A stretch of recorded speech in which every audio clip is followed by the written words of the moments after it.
कहिले कहिले चाहिँ मलाई कस्तो फिल हुन्छ भने I have been doing my work properly honestly हैन कन्सिस्टेन्टली अनि पर्सिस्टेन्ट वेमा मैले काम गरिरहँदा पनि why I am not getting my desired result भन्ने लाग्छ कि तपाईहरुलाई पनि लाग्न सक्छ त्यस्तो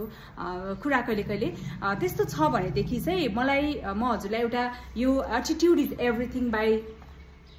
जेफ केलर पढ्न म आग्रह गर्छु त्यहाँ चाहिँ तपाईले there are you'll find 5 questions there अनि जुन क्वेशन बाट चाहिँ तपाईले रिफ्लेक्सन आफूलाई रिफ्लेक्सन गर्न सक्नुहुन्छ कि weather am I on the right track or not भन्ने कुरा you'll definitely find out. The first question is, do I have an unrealistic timetable? के हामीले काम गरिरहेको काम चाहिँ रुटिन वाइज छैन कि हामीले गरेको काम चाहिँ टाइम टेबल कतै डिस्ट्र्याक्सन पो छ कि हैन हामीले कहिले अल्छी पो गरिरहेका छौं कि आफ्नो टाइम टेबल फलो गर्नको लागि भन्ने फर्स्ट क्वेशन छ भने next question goes am I truly committed to my desired goal? हैन मेरो डिफाइनेड गोलको लागि चाहिँ म कमिटेड छैन कि हैन there might be some distracting parts हैन म के कुरामा चाहिँ म भुलि पो रहेको छु कि म कमिटेड हुन सकिरहेको छैन कि हैन sometimes we may not shape ourselves towards our goal यस्तो पो छ कि भन्ने कुरा पनि इम्पोर्टेन्ट कुरा हो the third question is do I have too many discouraging influence मेरो वरिपरिको वातावरणलाई मलाई फ्रस्ट्रेसन निम्त्याउनको लागि अरु कुनै चीज पो छ कि तत्त्व पो छ कि जसले चाहिँ मलाई डिस्ट्र्याक्ट गरिरहेको छ हैन मेरो गोल प्राप्तिको लागि somehow we may be distracted in some matters हैन अनि sometimes we may hang around some negative influencing people जसले गर्दा चाहिँ हामीले आफूलाई चाहिँ क्रिटिसाइज मात्रै गरिरहेको भेट्छौं हैन हामी भित्रको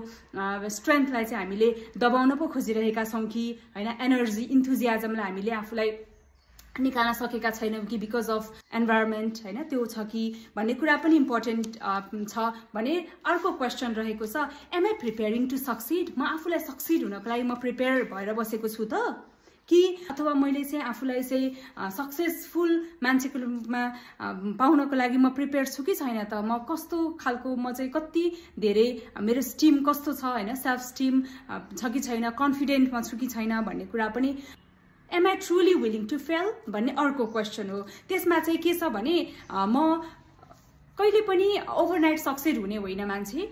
Rome was not built in a day भने जस्तै ओभरनाइट म सक्सेसफुल हुने होइन त्यसको लागि त मैले कति धेरै